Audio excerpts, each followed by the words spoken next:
പിതാവിന്റെയും പുത്രന്റെയും പരിശുദ്ധാത്മാവിന്റെയും നാമത്തിൽ ആമേൻ. എന്റെ പ്രിയപ്പെട്ടവരെ, ജനുവരി 12 തിങ്കളാഴ്ച. അമ്മേ പരിശുദ്ധ അമ്മേ, അമ്മേ പരിശുദ്ധമേ, ദൈവമാതാവേ, കൃപാസനത്തിലൂടെ ഞങ്ങൾക്കും ഞങ്ങളുടെ ദേശത്തിനും അമ്മ മധ്യസ്ഥം തേടി തന്ന എല്ലാ അനുഗ്രഹങ്ങൾക്കും കൃപകൾക്കും ഞങ്ങളിപ്പോൾ ഹൃദയം നിറഞ്ഞ നന്ദി പറയുന്നു. അമ്മേ പരിശുദ്ധമേ, ദൈവമാതാവേ, 2004 ഡിസംബർ 7 ഉച്ചകഴിഞ്ഞ് 2:30 കൃപാസനത്തിൽ സംഭവിച്ച അമ്മയുടെ പ്രത്യക്ഷപ്പെടലിനെക്കുറിച്ച് തിരുസഭയ്ക്ക് സമർപ്പിച്ചിരിക്കുന്ന പഠനരേഖകളുടെ മേൽ സഭാത്മകമായ പഠനം ആരംഭിക്കുവാൻ ഞങ്ങൾ പ്രാർത്ഥിക്കുന്നു. അമ്മേ പരിശുദ്ധമേ, ഭൂസ്വർലോകങ്ങളുടെ രാജ്ഞിയായ അങ്ങേയ്ക്ക് ഭൗമസംരക്ഷണത്തിനായി പ്രപഞ്ചപ്രകൃതിയെ തന്നെ തിരുസഭ പ്രതിഷ്ഠിക്കുവാൻ ഈ പ്രത്യക്ഷീകരണം വഴി ഇടയാക്കണമേ. പരിശുദ്ധമേ, ജപമാല മാതാവേ, സകല കൃപാസനം പ്രാർത്ഥനയോടും ചേർത്ത് ഞങ്ങളിപ്പോൾ പ്രാർത്ഥിക്കുന്ന ഈ കുടുംബത്തിന്റെ പ്രത്യേക നിയോഗം പറ മക്കളെ.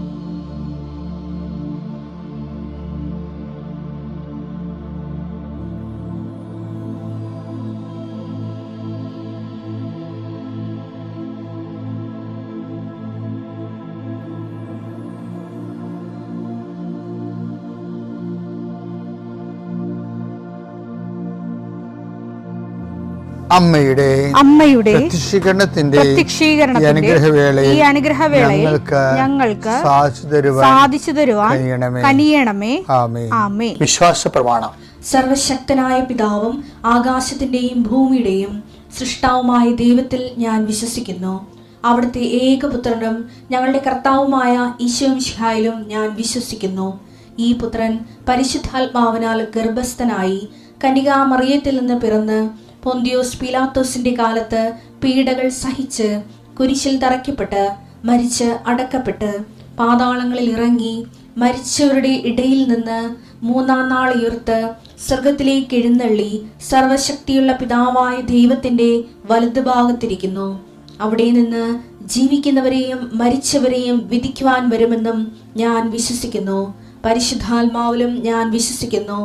വിശുദ്ധ കത്തോലിക്കാ സഭയിലും പുണ്യവാന്മാരുടെ ഐക്യത്തിലും പാപങ്ങളുടെ മോചനത്തിലും ശരീരത്തിന്റെ ഉയർപ്പിലും നിത്യമായ ജീവിതത്തിലും ഞാൻ വിശ്വസിക്കുന്നു. ആമേൻ. സുഖസ്ഥനായ ഞങ്ങളുടെ പിതാവേ, അങ്ങയുടെ നാമം പൂജിതമാകണമേ. അങ്ങയുടെ രാജ്യം വരണമേ.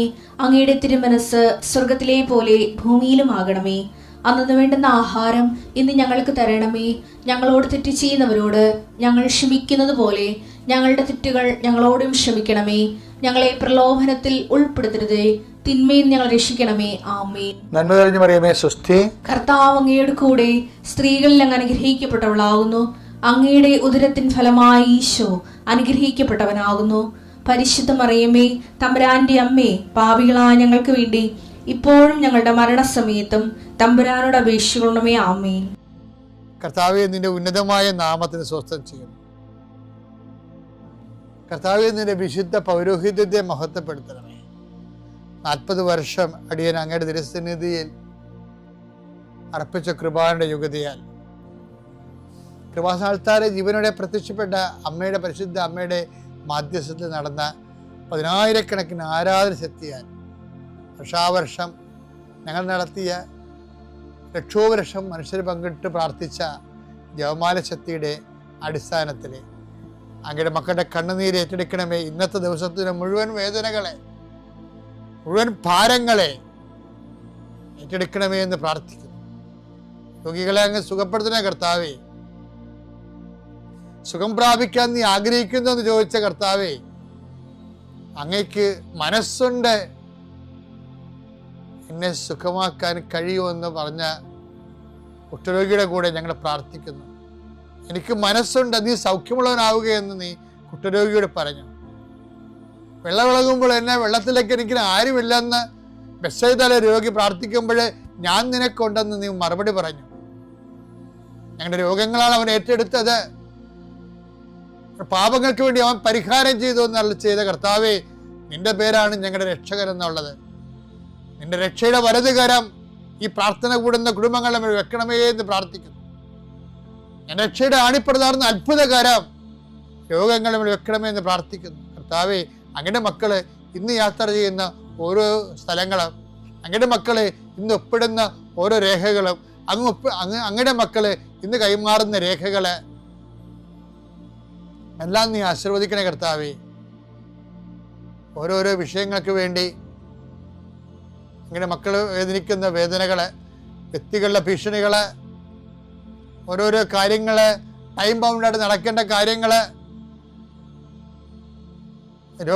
രോഗബാധിതരെ, ടെസ്റ്റിന് ഓരോ കാര്യങ്ങൾ കൊടുത്തിരിക്കുന്നവരെ, ബയോപ്സി കൊടുത്തിരിക്കുന്നവരെ, പ്രഗ്നൻ്റ് ആയിട്ടുള്ള ചേച്ചിമാരെ, ആശുപത്രിയിൽ പോകുന്നവരെ, മക്കൾ ആശുപത്രിയിൽ പോകുന്നവരെ, അവർക്കെല്ലാം ശുഭോദർക്കമായ മറുപടികളും റിസൾട്ടും കിട്ടാൻ, രോഗങ്ങളൊന്നുമില്ല, കുഞ്ഞും അമ്മയും സുഖമാണെന്ന് കേൾക്കാൻ കർത്താവേ, ഞങ്ങൾ അങ്ങയുടെ ദിവസം അങ്ങയുടെ നാമത്തിൽ കൊതിച്ച് പ്രാർത്ഥിക്കുന്നു. ദൈവത്തിൻ്റെ കരുണ പ്രസാദിക്കട്ടെ, ദൈവത്തിൻ്റെ കരുണ പ്രസരിക്കട്ടെ. ഉച്ചമുതൽ ഉള്ളംകാലം വരെ കർത്താവിൻ്റെ രക്തം പടരട്ടെ. എല്ലാ കോശങ്ങളിലും പേശികളിലും കർത്താവിൻ്റെ രക്തം പടരട്ടെ. ഇന്ന് കയറുന്ന ഓഫീസുകള്, ഇന്ന് കയറുന്ന എഴുതുന്ന പരീക്ഷകള്, ഇന്ന് വരുന്ന റിസൾട്ടുകള്, ഇന്ന് വരുന്ന ഇമെയിലുകള്, ഇന്ന് വരുന്ന മറുപടികളെല്ലാം കർത്താവ് നിനക്ക് തരുന്ന അനുഗ്രഹമായി മാറട്ടെ പ്രാർത്ഥിക്കുന്ന ദൈവത്തിലെ നീ സഞ്ചരിക്കുന്ന വഴികള്, നീ സഞ്ചരിക്കുന്ന വാഹനങ്ങള്, നീ സംസാരിക്കുന്ന വ്യക്തികള്, നിനക്ക് കിട്ടുന്ന ഉത്തരങ്ങള്, നീ പ്രതീക്ഷിക്കുന്ന എല്ലാ നന്മകളും നിന്റെ ദൈവം നിനക്ക് പ്രദാനം ചെയ്യട്ടെ. നിത്യപിതാവും പുത്രനും പരിശുദ്ധാത്മാവും സർവ്വസ്വരും നീക്കുവാമേ. എൻ്റെ പ്രിയപ്പെട്ടവരെ, വചനം എപ്പോഴും പരിശുദ്ധാത്മാവിൻ്റെ കൂടെ വായിക്കാൻ പറ്റത്തുള്ളൂ. നമ്മൾ വചനം വായിക്കുന്നുണ്ടെങ്കിൽ നമ്മൾ പലരുടെ കൂടെയാണ് വായിക്കുന്നത്. ഒരാളിൻ്റെ കൂടെ മാത്രമേ നമുക്ക് വചനം വായിക്കാൻ പറ്റത്തുള്ളൂ. അത് എഴുതിയ ആളിൻ്റെ കൂടെ മാത്രമേ വായിക്കാൻ പറ്റത്തുള്ളൂ. കാര്യം എഴുതിയ ആൾ ആ വായിച്ചുകൊണ്ടിരിക്കുന്ന സമയത്ത് തന്നെ ആ ഓൺ ടൈമിൽ ഓൺലൈനിലാണ് നമ്മൾക്കത് തർജ്ജമ ചെയ്തു തരുന്നത്.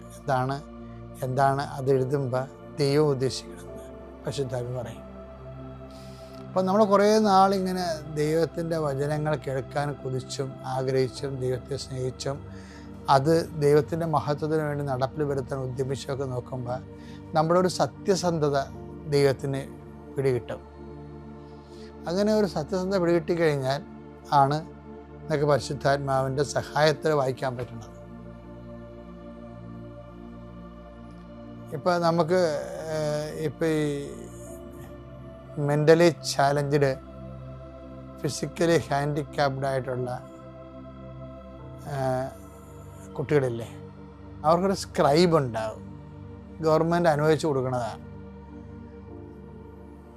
ആ കുട്ടി പറയും, ആ കുട്ടിക്ക് എഴുതാൻ വശമില്ലാത്ത കൊണ്ട് വേറെ വ്യക്തി സ്ക്രൈബ് എന്ന് പറയുന്ന ആൾ എഴുതി കൊടുക്കും. ഇതുപോലെ നമുക്ക് വചന വായനയിൽ നമുക്ക് റീഡർ ഉണ്ടാകണം നല്ലതാണ്. ആ റീഡർ എപ്പോഴും അത് എഴുതിയ ആൾ തന്നെ ആയിരിക്കണം. എന്നാൽ അത് ഓൺലൈനിൽ ഓൺ ടൈമിൽ ദൈവം എന്താണ് അതുകൊണ്ട് ഉദ്ദേശിച്ചതെന്ന് ഇങ്ങനെ പറഞ്ഞുകൊണ്ടിരിക്കും.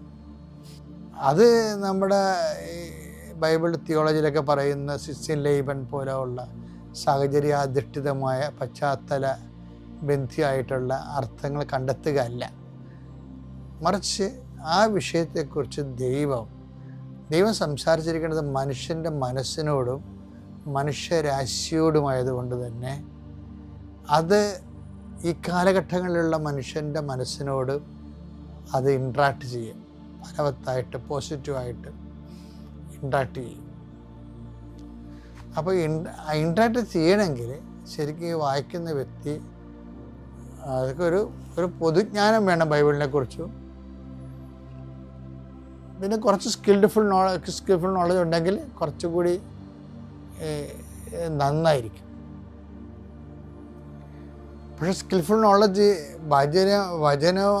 വചനവുമായിട്ട് ഇടപഴകുന്നതിന് നമുക്ക് ആവശ്യമായ സ്കിൽഫുൾ നോളജ് ദൈവത്തോടുള്ള സ്നേഹം തന്നെയായിരിക്കണം.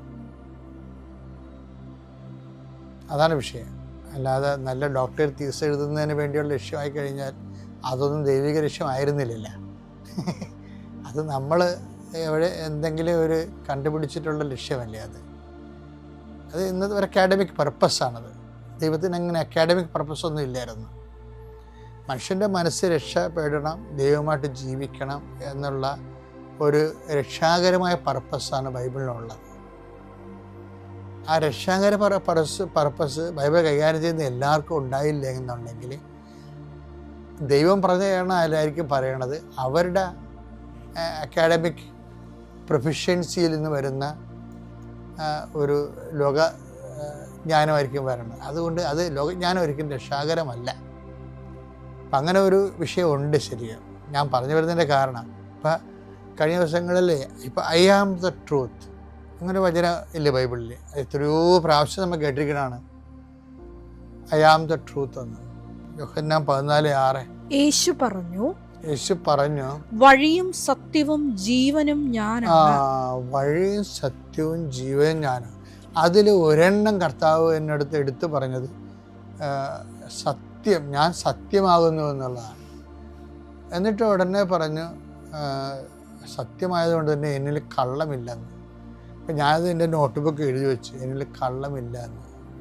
അങ്ങനെ വചനം ബൈബിളിലില്ല. അതിന് പകരം കിടക്കുന്ന വചനം പാരലൽ വഴിയുടെ അതിനേക്കാൾ വലിയ വചനങ്ങൾ എന്നിൽ പാപമില്ലെന്നുള്ളതാണ്. 1 യോഹന്നാൻ 3:5 പാപങ്ങൾ ഏറ്റെടുക്കാൻ വേണ്ടിയാണ് അവൻ പ്രത്യക്ഷനായത് എന്ന് നിങ്ങൾ അറിയുന്നു. അവനിൽ പാപമില്ല. അവന് പാപമില്ല. അതാണ് വിഷയം. അവന് കള്ളമില്ല എന്ന് പറയുന്നതിനേക്കാളും ഷാർപ്പാണ് അവന് പാപമില്ലെന്ന് പറയുന്നത്. അപ്പം ഞാൻ സത്യമാണ്, എന്നിൽ അസത്യമില്ല എന്നതിൻ്റെ അർത്ഥം മനസ്സിലായില്ലേ? സിമ്പിളാ. അതായത് ഞാൻ സത്യമാകുന്നു എന്ന് പറഞ്ഞാൽ അതിൻ്റെ അർത്ഥം എൻ്റെ ഒരർത്ഥം എന്നിൽ അസത്യമില്ലെന്നാണ്. അതിൻ്റെ പ്രായോഗിക അർത്ഥം നിങ്ങൾ അസത്യത്തിലായിരിക്കുമ്പോൾ ന്യായമായിട്ട് കോണ്ടാക്ട് ചെയ്യാൻ പാടായിരിക്കും എന്നുള്ളതാണ്. അതതിൻ്റെ പ്രായോഗിക അർത്ഥം. അതുകൊണ്ടാണ് ആ അർത്ഥത്തിലാണ് ഈശോ നുണയെക്കുറിച്ച് പറയണത്. ഈ യോഹന്നാൻ 8:44 ഇതിൻ്റെ മുഴുവനും ഇതിൻ്റെ ഓപ്പോസിറ്റ് ബ്ലൂ പ്രിൻ്റ് ഉണ്ട്. നിങ്ങൾ നിങ്ങളുടെ പിതാവായ പിശാചിൽ നിന്ന് ഉള്ളവരാണ്. പിശാചിനെ കുറിച്ചാണ് പറയണത്. കള്ളം, നുണയും എന്ന് പറഞ്ഞാൽ ഞാൻ സത്യമാണെന്ന് പറഞ്ഞിട്ട് പിന്നീട് സത്യമല്ലാത്ത വിഷയം ഈശോ കോംപ്രമൈസ് മനുഷ്യനെന്നല്ല പറയണത്. പിന്നെ പറയണത് പിശാചെന്നാണ് പറയണത്. നിങ്ങൾ നിങ്ങളുടെ പിതാവായ പിശാചിൽ നിന്ന് ഉള്ളവരാണ്. നിങ്ങളുടെ പിതാവിന്റെ ഇഷ്ടമനുസരിച്ച് പ്രവർത്തിക്കാൻ നിങ്ങൾ ആഗ്രഹിക്കുന്നു. പിശാചിന്റെ ഇഷ്ടമനുസരിച്ച് പ്രവർത്തിക്കാൻ ആഗ്രഹിക്കുന്നു. അവനാകട്ടെ ആദ്യം മുതൽ കൊലപാതകിയാണ്. അവൻ ഒരിക്കലും സത്യത്തിൽ നിലനിന്നിട്ടില്ല. ഇപ്പൊ ഞാൻ സത്യമാണെന്ന് പറഞ്ഞതിന് ശേഷം അതിന്റെ കൂടെ വായിക്കാൻ പറ്റുന്ന കറക്റ്റ് പാരലൽ വചനം എന്താണ്? അവനൊരിക്കലും സത്യത്തിൽ നിലനിന്നിട്ടില്ല. എന്തെന്നാൽ അവനിൽ സത്യമില്ല. കള്ളം പറയുമ്പോൾ സ്വന്തം സ്വഭാവം അനുസരിച്ച് തന്നെയാണ് അവൻ സംസാരിക്കുന്നത്. കാരണം അവൻ നുണയനും നുണയുടെ പിതാവുമാണ്. എന്താണ് ഒരു പ്രശ്നം വെച്ച് കഴിഞ്ഞാല് നമ്മൾ എന്തുകൊണ്ടാണ് നമുക്ക് ഡയറക്റ്റ് ദൈവാനുഭവം ഇല്ലാത്തതിൻ്റെ കാരണം നമ്മളെ കാര്യം കാണാൻ വേണ്ടിയെങ്കിലും കള്ളം പറയേണ്ടി വരികയോ ചെയ്യുന്നുണ്ട്. ഇത് കുഞ്ഞുനാൾ മുതലേ നമുക്ക് ട്രെയിനിങ് ഇല്ലാത്ത കാരണം നമ്മളിത് കണ്ടിന്യൂ ചെയ്ത് പോകുന്നുണ്ട്.